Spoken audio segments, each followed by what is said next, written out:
And that is your answer. That is why this block of cheese holds so much power in your life. Did I really just sit in a chair and let some nut job explain why cheese is the most important thing in my life? That's about me 5 seconds ago. And yeah, I let him talk about it. I loved every second of it. But wait, that guy's telling me it's not true. Yes? No? Yes? Hey there, guys. Welcome to another, or your first video. And today I want to talk about the crisis that's going on in the modern day. No, silly, not something actually useful to the world. Who do you think I am? I'm talking about the increasing amount of deep thinkers. The modern day Socrates, Aristotle, Nietzsche. Yes, the posers out there thinking they're philosophers, like this person, or that person, or this person. So I've been seeing these type of people all over the internet. And I know some people think it's cool to spout random, poetic, maybe even deep sentences. I mean, I do. Another empty room that is vast but so suffocating. I swim in an endless nothing, feeling submerged but free at the same time. Unwavering thoughts. I can run free but no energy to get up. I have a will to choose my next step but no guidance on what foot. My light turns off and on, not because I choose but because I can't decide. Anyone? Anyone? No? Okay. Yeah, but a lot of people do this. I don't know if the right word is pretend. Who knows? These individuals might actually know what they're doing, but maybe they don't, and they like to believe they do. To believe they are 100%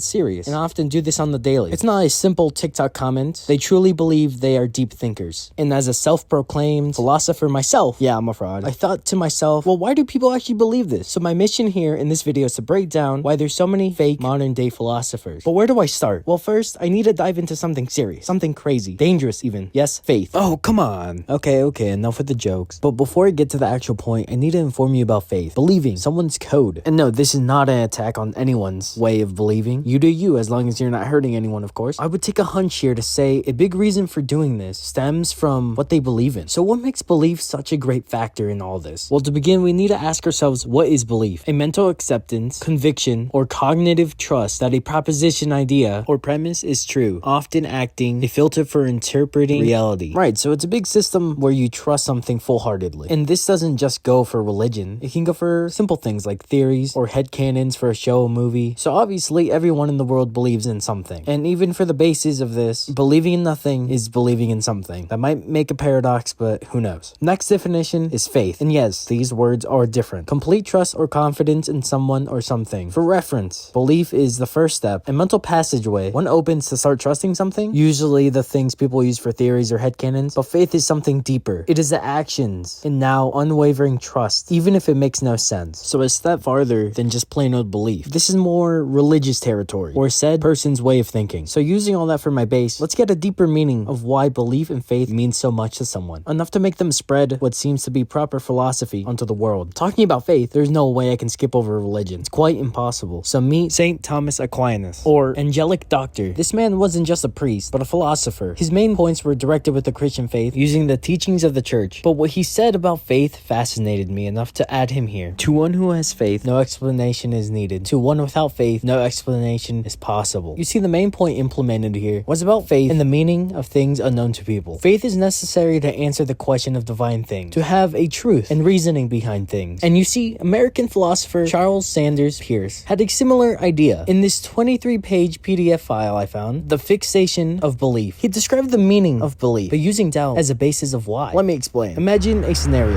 You are picked up by an Uber, and you were paying a tip in cash. So they ask for the tip, and you head to your wallet, and you open it up, but you hesitate for a moment. How much will you give him? You ask yourself. They wait, an urgent stimulus, and you thrown into an agitation until you make a choice. Now in his scenario, he talks about giving a car conductor money, but I kind of felt like I needed to modernize it. I don't know how many people are paying car conductors anymore, especially just a nickel. But he says that this hesitation is not what is wrong, but the anticipated hesitancy is. So basically, a fancy way to say that you hesitating will become a habit, that you will struggle to adapt to new things, that you have a mistrust, and that this habit, where in a real emergency, could become a problem. Doubt is an uneasy condition from which we struggle to free ourselves. But belief, on the other hand, is a habit according to which we shall behave in a certain way. He leads us with an example where a group known as the Assassins, who was founded by Hassan Izaba, or nicknamed Old Man of the Mountain, which goes hard, I can't lie. The legend goes that one day, Old Man of the Mountain probably told his subjects, if you jump off this cliff, we will ensure everlasting felicity. In which, when they heard this, they jumped off, ending their own lives. The story is said to be fake, but it did make a lot of people go on these impossible assassination missions, which resulted in their death. The story was so great, so powerful, it filled many members with undying loyalty. To finish off this segment, using that story, Pierce comes to a conclusion that belief is used to make us less uncomfortable. To doubt is to be irritated. Things are intolerable. That is why people gravitate to belief, to calm themselves from worry, to be more level-headed and not to hesitate. There have been many other people who've said things about belief, but for this video, I'll just use these. So as a totally real philosopher, I like to add my own input. I say belief is a system to stop that doubt, to find comfort in, and start believing in something to find sense in self. Then faith comes in. This system is used to explain things the self cannot, like how the world was made, to not find a meaning in a person, but to find a meaning that is called life. Belief is for a meaning of self that could contain where you are mentally, how you grow, make decisions, and faith is the way you think of life, how you explain to yourself things that no one else can. Now maybe this is a cut and paste on what so many other people have said, but that simply just means I believe that's true. Now that we have what faith and belief is, I need to explain something. Philosophy, the systematic, critical study of fundamental questions regarding existence, knowledge, ethics, reason, and reality. If you understand all that, by definition, the people who I'm calling frauds are technically spitting real philosophy. But wait, I have someone you might want to meet. Arthur Schopenhauer, German philosopher who made the term, however you pronounce this, or pseudo-philosophy. Also could be called sham philosophy, which means a form of thought that masquerades as genuine philosophical inquiry but lacks intellectual rigor, aiming instead for emotional appeal or ideological bias. He used this word to insult many different philosophers in his 1851 essay, stating that those works are made by fools, people with no real insight of what they are talking about, senseless thoughts, saying some philosophy pieces were merely made to persuade a specific group, lacking solid arguments, lacking creativity, and clear concepts. Another philosopher that you probably know, Friedrich Nietzsche, where he used pseudo-philosophy to insult those who seemed to be making philosophy that was hinting to themselves, not real critical thinking needed. Those who use their philosophy to spread morals onto the world, heavily criticizing Greek philosopher Plato, and that these fake philosophers stayed within the lines of comforting ideas, not spanning out to uncomfortable said truth, that they lacked the courage to dig deeper into real meanings. Now, using every piece that we have learned, and no more, I shall try to piece my own thought of why there are so many philosophers. But first, let me gather evidence. The penguin. Okay, this was a trend that popped off maybe a month ago now on TikTok about Penguin. He was supposed to follow his group back, but instead stood there and walked towards the mountains. People framed this as a sign of freedom, of something big. But was this something truly that great? I mean, the sense of freedom, a penguin walking away with some good music in the background? Sure, yeah, I felt it too. But I truly don't think many took time out of their day to think of a deeper meaning, pondering about this penguin and what it meant to be free, or any meaning behind it for that matter. Some put Nietzsche, but I think if he was here now, he'd probably not approve of what he sees. Some could say existentialism, and I could see this. Individual freedom is a big part, but this isn't right either. The creator, Soren Kierkegaard, would have looked down upon these people pushing the trend. In his work, Philosophical Fragments, 1844, and Either Or, he criticized people who spouted truth, or things that were philosophical, but the person themselves didn't live or experience. Many of the people in this trend talked about being motivated, going free, but never did themselves. Now, could they have? Yeah, sure. Maybe there was a couple of video essays out there that actually hit the points and are philosophical. My next piece of thought is all the comments I got in my video. Did I make this video because of these comments? Maybe. But as you can see, they're trying to fight back on my philosophy. But we're all phonies here. I really doubt any of us are real philosophers. And that's something that sparked my interest. When someone says philosophy, someone else fights back with philosophy. But none of it is actually true. Using all these comments I've collected, I want to say the final answer. The problem that has infected the internet for many years now of people trying to be philosophers is quite simple. In retrospect, after all this evidence, I have came to a conclusion. First, a large factor comes from someone's belief and in what they have faith in. If I wanted to push myself and push others, if I believed in the world being nothing, that had no meaning, one could only express that with shallow, meaningless thoughts. Second, people have the thought that they themselves are spouting the truth, that they are smarter than everyone else for having this opinion. They believe it is a simple cut answer without providing fact, only belief, without giving a full scale of what they are talking about, just simple terms anyone can make up, but masking it with fancy wording. Third and final answer is these things all mixed together. Someone seeking an answer will get one, whether that is belief or a form of faith. They then will make a shallow thought of it, to keep comfort, to maintain on the peace they have, without giving a deeper thought, believing the answer so simple, having a smaller thought in their head without thinking too much about it. To keep comfort, they believe they have the answer. Instead of making real philosophy, they make pseudo-philosophy.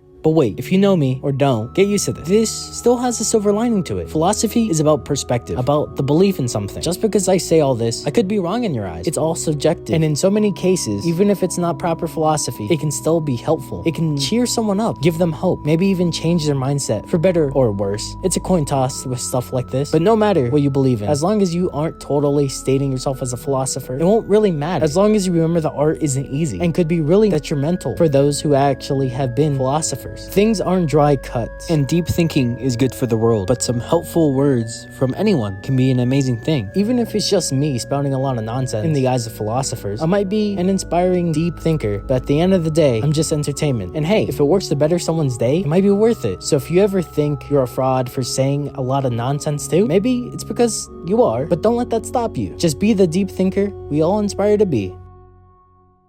Hey, welcome back to another ending. Unless you're new here, maybe consider liking and subscribing if you made it this far in. But yeah, I made another video, only maybe a week in from my last one. A lot faster than the others, I will say. Was it because that one kind of flopped and I was trying to just get more videos out? Maybe, but still, I enjoyed this. I just feel like it was a little too fast and I didn't linger on too much things and the structure was kind of bad. But after editing it, I think I fixed it up and hopefully it seems more clear of my idea and what I wanted. I really liked looking deep into this. And no hate to anyone. All these were just for my claim. And I really do appreciate other people's like hate comments or whatever. Their perspectives are really cool. I didn't show this one, but thank you. I really try my best to keep my claims in order here. Oh, and I told you guys I wasn't crazy. Look at these TikToks I found. Nostalgic about Marvel Rivals. And if that makes 0 sense to you, maybe go watch my You Are Blind nostalgia video. I'll see if I can come out with my next video pretty quick too. I might have to switch over to a movie review. I haven't done that in a while. And I'm not trying to rebrand or anything, but these videos are also fun. And one thing I noticed that's very consistent with these videos is that I suck at pronouncing things. Does that make me unfit for these videos? Maybe, but I'm gonna keep doing it. And again, if you're this far in, consider liking and subscribing. I'm trying to prove to my brother that I can make it as a YouTuber. It's been my dream for a while, and hopefully I can. If not, then I guess I spun the bad wheel. Lost the coin toss. Never had good luck, but here's hoping. Anyways, enough yapping your ear off, and I'll talk to you next time. Bye-bye.